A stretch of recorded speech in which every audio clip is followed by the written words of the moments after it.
Lionsgate, day 15. All right, like I predicted, today was an uneventful day, hopefully for you too. Because we're all going, it's like different individuals riding the same train, right? What's up with my hair? I don't know, make it even. There, no, not working.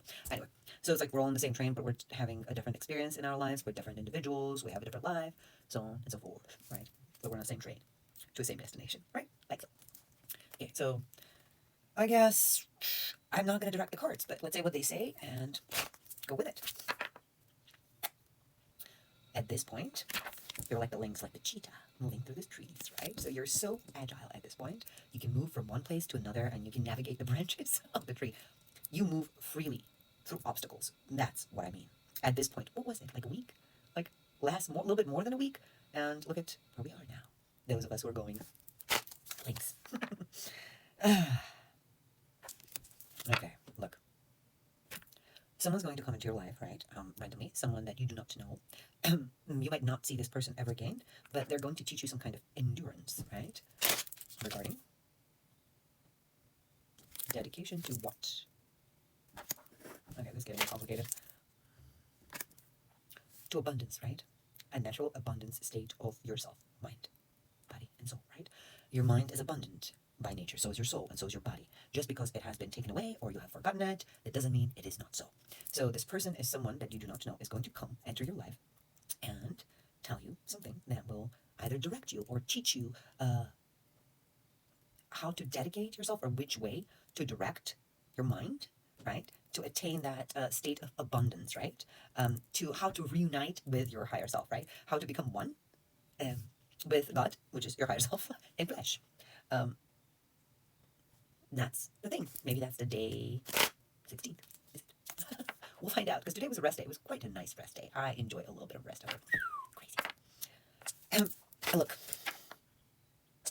your strength is. I know you don't understand the amount of strength that you actually have, and how much of the struggle you can actually overcome with the level of strength that you have. So at times you feel like you might not be able to overcome certain things, but you're extremely wrong because your strength is above and beyond most of the people. Where are we going with this?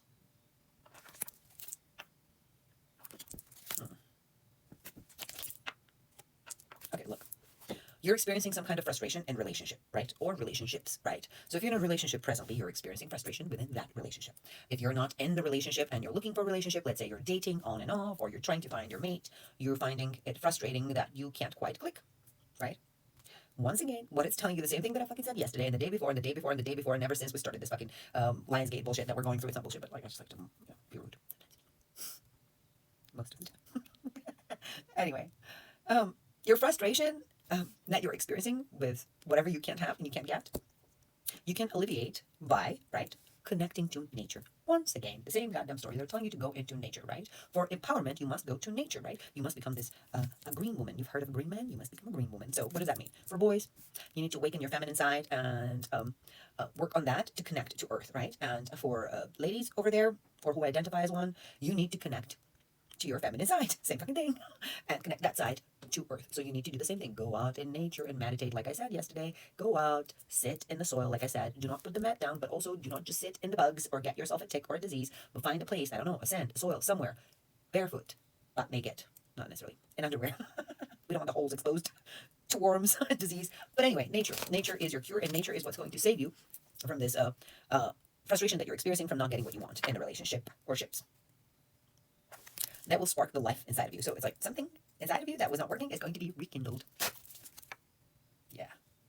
You remember how I said your strength? Where is it? Your strength, right? You're like a polar bear, a little bit cold for now, right?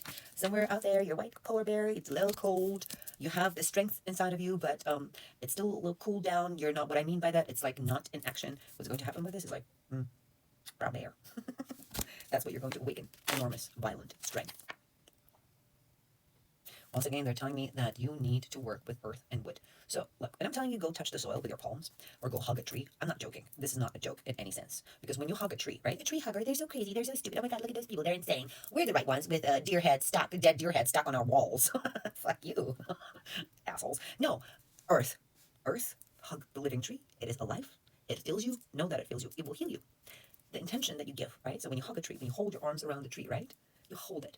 and you cry or you release your emotions, like when you go to a therapist, right? Or you go to a priest, whatever is your spiel. You go to whoever you go to and you confess to a tree. And the tree will heal you without judgment. Trust me. It's better than any Reiki and witchcraft. I should know because I do it. Guess what's going to happen? A bunnies. What is it? Your lower chakra is going to restart itself. So your sexual energy that stimulates your flow of your whole energy within your body is going to restart. If you keep doing that, what I told you once again, look at it, hugging the tree that we have. Stones, rocks. Don't think rocks don't have energy. Keep your palms and feet connected to the rock, to the soil, to the tree. This is what we're doing right now. This is the thing. Not much needs to be done at this point. I think the day, what is it, like 16th, 15th? I'm not sure where we are right now. 15th is today, 16th tomorrow. So day 16th, tomorrow, let's say tomorrow we're going to start touching. I'm going to do it. I'm going to go out to the beach. We've got rocks and stuff there. I'm going to go to the woods. I'll find the tree. I'll find the soil. I'm going to do all of it. So you should too. And then you know what? We'll come back tomorrow and compare our experiences. Let men compare their dicks. Anyway. Okay. So it will restart this chakra. And so basically what we have, a fountain of life, right? That's what it is. The lower chakra sprouts the fountain of life. This is the energy that flows upwards, right? And then it like latches onto the energy on top and then brings it down. And it goes upwards and down, upwards and down. But this one needs to be functioning, like in your coochie.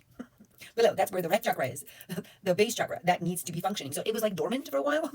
It has nothing to do whether you were having sex or not having sex or sexual or not sexual. Really not. Whether the energy is flowing or not. Sometimes, most of the time, it is actually our sexual life is affected. Sex life is affected by it, but not always, right? So if your base chakra is shut down, and you might still be sexually active, so you might not know that it's shut down. You see?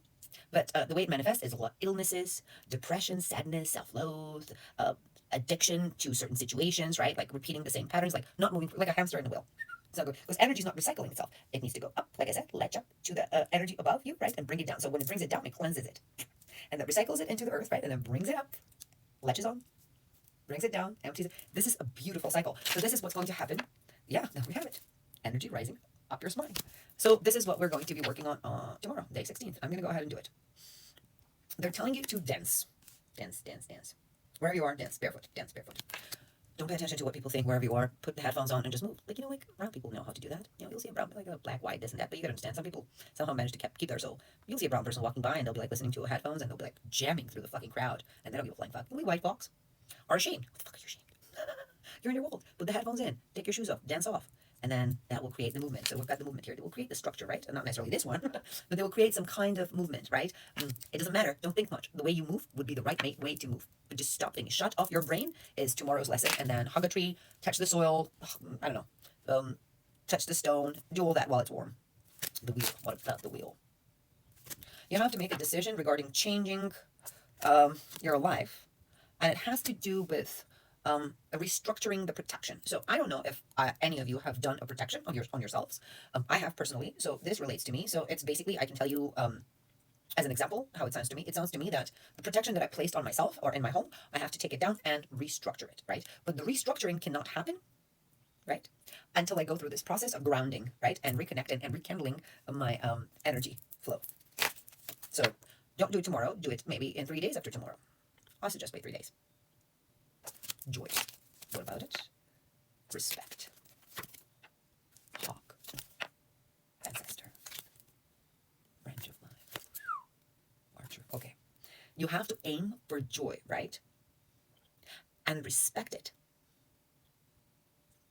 Like you would respect, right?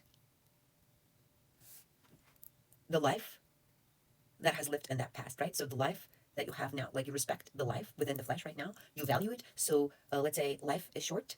I value the life within flesh, right? I respect it. I'm going to do everything to enjoy my life. The same way you need to aim for the joy, right? And respect the joy in your life. You have to pray for it. You have to be like hawk hunting for joy. So you need to only concentrate on anything that gives you joy. Nothing is allowed that is not bringing you joy at this point. I'm not saying eternally, but in this lesson that we're doing tree hugging, earth stomping, and then stone patting, and then, we're doing joy hunting. That you need to understand. The joy is breath of life. It's like